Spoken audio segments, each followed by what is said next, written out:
Hey guys, this is What If here. I've been meaning to make this video for quite some time. I think it's the most appropriate time to talk about this since it's the championship week. All three series are going to be going to Homestead to race for the championship. So I thought, might as well make a video and talk about my thoughts on the points format and specifically, in particular, the Monster Energy Cup Series points formats over the years, like almost the past 15 years, I would say. Well, actually like 13, but for the past 13 years, how the points have been shaped out and how they've been kind of done, redone, tweaked on over the years. So I want to give my thoughts on those. So might as well start simply with the origin of it all, and we'll just start with the original 2004 Chase points format. So pretty much the 2004 format is it stayed like this from 2004 all the way to 2006, and basically what it is it's pretty simple. First to 10th make it on points, and then pretty much from there on out the points go from, like, first is like 5,045 or whatever, and then it goes down to like every 5 points or something. So guy in second gets like 5,040, 5,035, 30, 25, something like that. So that was basically the format of that back then. And for the most part, though, I don't like the idea of cutting the races down to just a 10-race championship mad dash to the finish. At least it's simple. At least it's understandable. I remember Bill France Jr. really having a big feud and not really liking Brian France's decision on that. So he did fight with him on that. He eventually gave in, but it's worth noting that Bill France Jr. didn't really like the idea of the original Chase format back in 2004, whenever they were coming up with it, maybe in late 2003, I don't know. But basically the reason it was even created was because Kansas won the championship in 2003, won only one race, and won the championship. He pretty much had the points lead for most of the season, and that was why the points format changed, though, from what I read up. Apparently they've thought about this for some time, but that incident really kicked it into high gear of changing, which I never liked. I never liked the idea of changing this format to being like that. I always loved the Winston Cup format from the original, whatever it was, from 1971 to 2003. That was the format. The only problem with it, because I like it, I don't really see anything completely broken or horrible about it, but one thing I don't like about it was if the guy in second place leads the most laps, he can still get as much points as the winner, who would just lead like a few laps or whatever. So that's really the only problem, because it would be like a guy in second would kind of get like 175 points, but he would lead a lap and to get the most laps, so it would be like 10 bonus points, so he would get like 185 points, and he would get the same amount of points as like the winner. And I didn't really like that idea. I think that if somebody won the race, they should get the most points no matter what, even if it's only a small 5-point difference or anything. So that was really the only problem I had with the format, was that. But everything else, it was fine. It wasn't complicated. It was just it was simple. It was so freaking easy to understand. Just like anything, you watch, golf. The person with the lowest score wins. Football, the person with the highest freaking score wins. Same with basketball, baseball, same with other forms of racing. Because I know I always keep saying don't compare other sports to stuff, but NASCAR keeps trying to do that nowadays. But like, even if you look at other sports, like Formula One, IndyCar, they always just go by highest points. Highest guy with the points wins championship. There you go. Clear cut, simple. And that's the format I've always liked. This is why I always wear my Winston Cup hat, because this is the NASCAR I kind of remember and I like the most. So that's why I always wear it. So basically the 2004 to 2006 format, I like it the least out of, or I like it the most out of any incarnation of the format, just because of its simplicity and kind of easy to understand, but still it's a problem, and no matter what, because of the fact that it resets the points, and then it goes from there. So in 2007 they changed it to, instead of 10 people making the chase, it's now 12. And I believe the reason why was to add 2 wild card spots. 2 wild card spots will be for 2 winners outside the top 10 from like 11th to 20th. And to me, I always feel like they changed this to making it be like a 12-person sort of thing was because in 2006 Tony Stewart missed the chase by a little bit and ran really, really well in those 10 races, and maybe it got people thinking, you know, Tony should have been there. So I don't really know, but I always feel like that was what triggered that to be a 12-man sort of chase. And again, I still don't like it. I never liked the idea of having wild cards in there if they get a win through 11th or 20th. But at least it's up to 20th and not 30th like they would do later on. So it's, again, a problem. Something I don't like, but at least it's bearable. I don't know. I never liked that. Never liked any of the I never liked any of the formats, but that, at least having it up to 20th is better than the top 30. So I don't know. That's really about it. So they kept that from 2007 to 2012, and really the only major change was the overall points format changed. So pretty much 2011 they had it so basically you finish first, you get 43 points, and goes down from there, which I didn't mind the change. I mean, it was simple. I didn't really have a problem with the old one, but this one I was fine with. And also, that was really the only major change to the chase. But I just want to talk about 2011 chase because, well, 2007 to that point, like, there was some things where, like, you can look back on, like, Racing Reference, you can look through year by year and see, you know, who really deserved it, who actually won it. Like, there was instances where, like, I don't even, there's just, like, 2007, like, Gordon should have won it by a mile, but Jimmy edged him out. So, like, things like that. So then there was years where, you know, Jimmy, you know actually won in, like, 2008, but then he actually got it in real life, vice versa. Stuff like that. Like 2009, he got it in real life, and then if the points, if Chase didn't exist, he would have won it. Then 2010 would have been like Harvick. 2011 would have been Edwards with no question. 2012 would have been Brad Keselowski. 2013 would have been probably still Johnson, but there was just year by year where it's just different, where, like, people that really should have won the championship did, and people that did really shouldn't. It's like, I don't know, vice versa, and it's just a mess. But I really want to talk about the 2011 chase, because that was pretty much, it was just so point blank. It just showed how bad and broken the format is. Because while, yes, it's fucking amazing, Tony Stewart comes out of fucking nowhere in the last 10 races, where he wasn't good all season for the most part, and then just wins 5 out of the 10 and wins championship, is just so nonsensical and unbelievable that I would love to just enjoy that, but it's so fake. It's not genuine. It doesn't feel authentic at all. Edwards really should have won that championship in 2011, without a question. It's like, just because you peak right at the best part of the season, that should mean, oh, you deserve the championship because you had 10 good races. And because of 2011, this sparked the idea of the 2014 chase format and what it was, because they wanted, you know, excitement every single year instead of it having it being, you know, authentic and genuine where it happens organically. No, we're just going to throw it out the window. So the 2011 one was just so bad. It's just it showed how broken the format was and everything. I just don't like that idea of how that played out. And, like, I don't want people sitting here thinking, like, oh, you only liked it because you liked Edwards, or you hate it because you hate Stewart. Like, I like both. Actually, I like Stewart more than Edwards. But besides the point, looking at it objectively, it's just Edwards deserved it. Like even people like I don't love the most, like Jimmy, like there was years where he really should have won it. He should have won it. He shouldn't have gotten stripped away, or vice versa. Like, I'm just telling you point blank how I feel with no bias whatsoever, even though I'm wearing a junior frickin' jacket, but please believe me.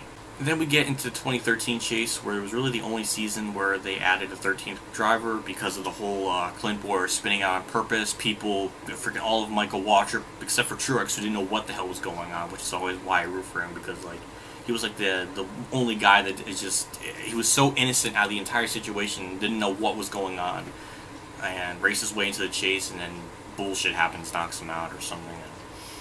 And, it was such a nonsensical shit show, and that's why I'll never like Clint Boyer because of that. Because it was so obvious in his interview, like he didn't know, like he would, like you could tell he was lying because his eyes are darting all over, not being focused right to like the reporter, just lying through his teeth, and like even looking at like how he spun out just looks so on purpose. Even Junior was like who was behind him, or yeah, Junior was like in front or behind Boyer, and like. He's like, I don't know what the hell happened. So, it's just, that whole thing was just a nonsense mess, and that's where it caused another potential where the chase format changed because of that. I don't know, but that was an instance, and yeah. So overall, even up to this point before 2014, the points format had its issues, and there was problems with it. I never liked it from the start, and progressively I just thought it got worse and worse and worse for my taste. And then 2014 comes around, and it says, hold my beer, I'm going to make this format even worse. And you know what they did? Basically what they did is a win and you're in sort of chase format, where as long as you win a race and you get top 30 in points, you'll make the chase. And it's always been a format from that time period, from 2014 to 2016, that I hated. I absolutely despised. It's stupid. It's dumb. Just because you win an obligatory race, whether you're an amazing race car driver or you win one on a freaking fluke, that shouldn't automatically guarantee you a chase spot. It shouldn't. It's stupid. It's so dumb. Like 2014, for example, there was a couple of drivers that were in there that shouldn't have. But I'll just give you an example, and I'll start right from Daytona, right from the get-go. When Junior won the 500 under this points format, he pretty much, all he needed to do was just show up and race. Pretty much sandbag the rest of the regular season until the chase, and then he can actually start racing. So with this format, it almost rewards sandbagging. It's like, God, it's like once you get a win, you could just, you might as well just sit out. Because the likelihood of you losing top 30 in points is almost non-existent. Even in the 3 years they had it, nobody that won a race didn't get in. Chris Buescher was close, but in order for that to happen, you had to be nearly almost bottom of the tier team ride. So if you're like a driver from Hendrick, Gibbs, Roush at that time, oh my God, whatever team, Michael Waltrip Racing, like as long as you get a win, you're in no matter what. So that's where I was saying where I hated the top 30 being a thing, and I liked the top 20 thing in the chase a little bit more, just because at least it wasn't like this. So not only but also it just rewards people. It also just because it happens in real life. It's always happened in real life. It's never changed. But every year at some point, there will be a driver where they'll win a race and then they'll not be super good all season. It's happened from this year, last year, for many years, and it's always been kind of like that. But because they'll win an obligatory race, they'll get in, and then even if they don't run all well, they have that win to go back on. So I'm gonna check up my good old friend Racing Reference here and look at the 2014 points and just look at this, because I remember it was Allmendinger and Almirola, two of them that made the chase, even though they really didn't run well all season to be in the top 16. So they had a win and they got themselves in. And don't even get me started on the Eric Almirola win. I have no problems with them, but that Daytona win was so BS because that freaking rain short. It was a rain shortened race. Two, not only was it a rain shortened race, but they really only called the race because it was like Richard Petty's 30th anniversary of his last win, and Daytona had lights. And they called the race so damn early, and like an hour or so later, the rain stopped, and they could have actually kept going, but they didn't because they wanted Almirola to win for a good story. So that's my crazy conspiracy. It's reasonably plausible. So that got me salty, and that really wasn't Eric Almirola's fault. That's more just NASCAR being stupid. But so let me look at the chase format for 2014. And see who got in that really shouldn't have been there. let's take a good gander. So, you know, I'm looking right after, what is it, freaking Chicagoland in 2014. So we have Brad Keselowski, okay, makes sense. Gordon, that makes sense. And you look down the list, and you have pretty much two drivers, Almirola and Allmendinger, that didn't deserve to be there, but they got in because they had to win. And you can argue Greg Biffle because the only reason he got in the chase was because he wasn't going to make it, and then a caution came out for a guy standing on top of the fucking goddamn catch fence at Richmond, and that got him in. So, yeah, that's how he got in. But if you're looking at the real-life 2014 standings up to Chicagoland, Jeff Gordon was first, and Junior was second, Brad third, Logano fourth, and if you look, you know, at the regular points, you know, Junior's legit actually in fifth in real life, and then Gordon's second. So it just produces just a mess of a format. And then you look at the end of the season, and you're like, wow, this one driver performed really well. How in the world did he get 10th? Well, it just makes the whole comparing stats thing and looking back on things just such it's just a confusing mess. It's just, oh my god, like, so dumb. So freaking dumb.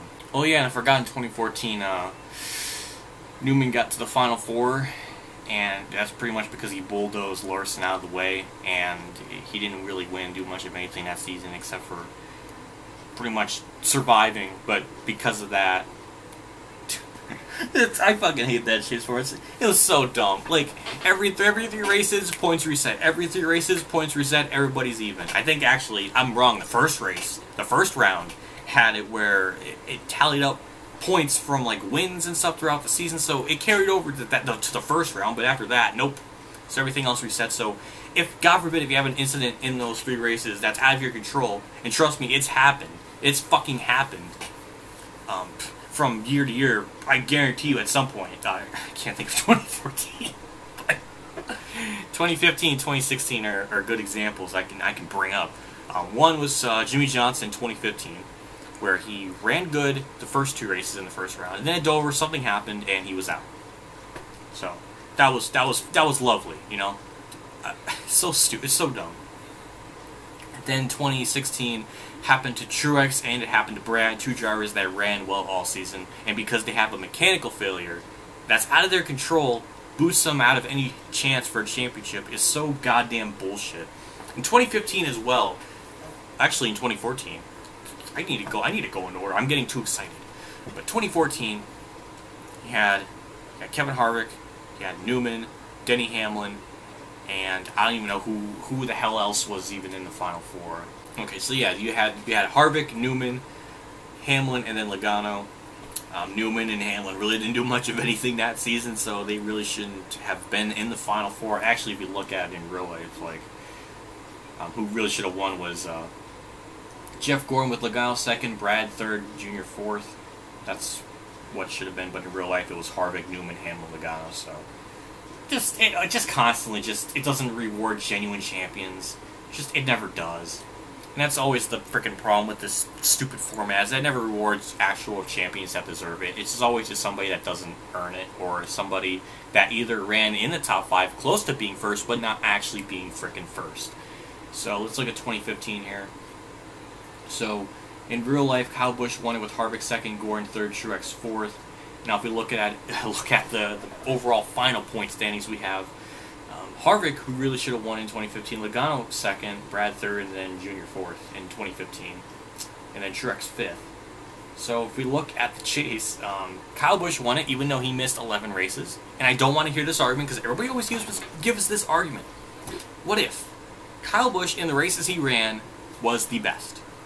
No. If you look at the races he ran, at the points he accumulated in 25 races that he ran, and then you look at the points after Darlington, which is race 25, he was like third. He was third. Not first, third. That doesn't win you a championship, though. So that argument debunked. And also, if we look at this again, pretty much again, just like last 2014, Kyle Busch and Jeff Gordon didn't deserve to be in the Final Four. Again, nothing, looking at it completely objectively, Kyle Busch really should have been like around 20th, and Gordon, who was really running nearly outside the top 10, riding the fine line of the top 10 all season, because he gets a win at the most opportune time, gets into the chase. So, and Truex, who actually was good, ends up 4th, which I can live with, because he actually was 5th in the normal non-playoff stuff. So that's okay, but still not accurate. So almost all of it's wrong. Almost all of it's wrong if you look at it. And then we go to 2016. You look at that, and it's just basically the same sort of thing. We got Keselowski, Truex out of there, who really should have deserved it, and that was like the least bullshit, because there was people in there that ran well. If that makes sense. So, well, except for Jimmy. Jimmy was not anywhere close to championship material in 2016. He just basically got wins at the best time, and got really lucky with Edwards and Logano dying on the restart, and it gave both of them like a good shot to make it to the to win it. So that was just that was BS. Jimmy was like 10th, like 10th all season, and I'm looking at it now, 2016. So we got Jimmy, then we got Logano second. Actually, those two aligned. Logano got second in the points, and then in the non-playoff ones, which is like, points accumulate normally, he was second. So those aligned. Holy shit, Kyle Busch and them, they aligned. So that's about it. Edwards, who was really actually 7th, got 4th, but Jimmy winning, that was so dumb. It was like a top 10 points but wins the championship. That was so dumb. And people like Truex and Jr.,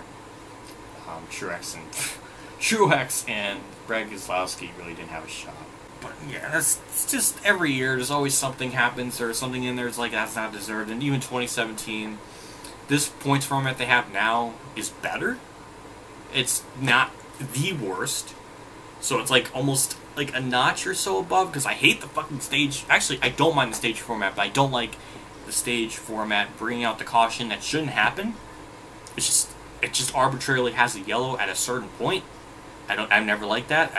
These races are, legitimate endurance, and they really should be played out as such. If you want to reward points through, at a certain point throughout the race, go ahead.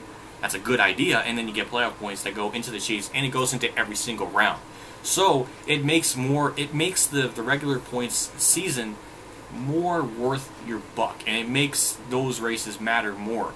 So I can at least, at the bare minimum, appreciate the intention. It's not 100% there, but I do like the idea of getting stage points and rewarding the person in first place at the end of race 26, an extra 15 bonus points in the chase. So that was good. I like that idea. I just don't like the idea of a caution coming out. So for the most part, I don't mind it.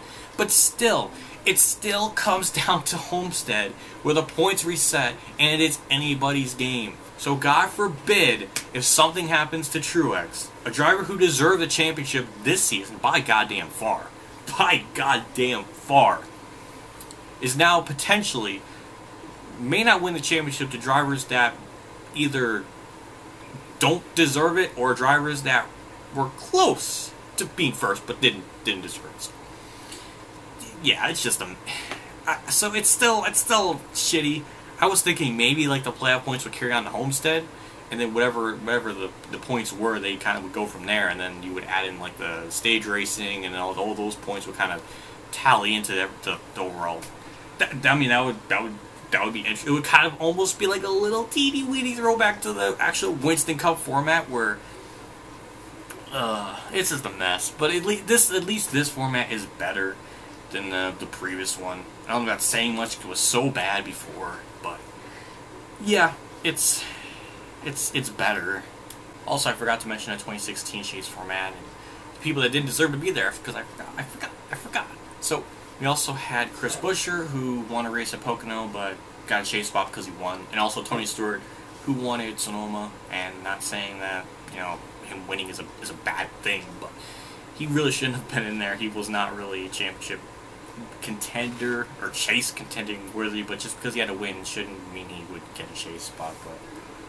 But yes, I know he had like 3 good races, I think, in the summer, but that was probably it. And that was, yeah, he shouldn't have been there. That's like another like 2 people And then just the list would just go on and on. People that just, like, that would just because, like, they would get a win, they'll just be in the chase. So I just always thought that was dumb. I'm going to end this video off with pretty much a post somebody made. And I want to give big credit to the TT Shark for making this post on Reddit, possibly? But yeah, this post is amazing, and a big shout out to him, because this pretty much says everything that I could ever dream of saying, but said perfectly. So I'm just going to read this out for you. And it seemed like he was replying to somebody, so I don't know the full context, but this is the screenshot that I found. Because racing isn't always going to be close. Sports aren't always close. Sometimes teams are so dominant they just easily accomplish difficult feats. Game 7 moments are only special because they don't always happen. Same thing with championships and the rest of racing. Sometimes they go to the wire, sometimes they don't. But that's what makes those years special. That's why we remember them. What's cool about making those special moments the average? All you end up with is comments like yours and people unrealistically expecting the most exciting championship ever, every year, no matter what. Maybe it's just because I'm a competitor. But if someone is that good, they deserve not having an exciting battle to the end, and to me that is exciting. You don't have to be happy with it, but you should be celebrating the nature of their performance, because the level of performance doesn't happen very often. That's what makes boring years special in their own way. God damn. That's amazing. So, yeah, there you go. That's pretty much everything I ever wanted to say. So, that's my thoughts on the points format from the past 13 years up to now. Yeah, so let me know what you think in the comments below. Maybe a lot of you guys weren't born or around during those times when you're just kind of born into the chase format or something, so you're just always used to that. But, yeah, that comment said everything I ever wanted to dream of, so, yeah, that's pretty much everything I wanted to say, so. Thanks for watching. Like I always say, I do appreciate love, feedback, and support. All you guys give me in the comment section below, and as well as liking video, because it does help me out a lot in the long run. Also, big shout out to my Tier 3 Patreon supporters, Reynolds, Braydon Hill, Scott Browning, Mark Kolar, Roland Hofer, Weather Bros, KamikazeGames, and Ronnie Lazzarine for their donation. Again, I can't say enough how much I appreciate you guys. It does mean so freaking much to me. And yeah, you guys are awesome. I'll see you all for the next video. I'm curious what you guys think of my video. So, yeah. See you all later, and as always, have a good day, everyone.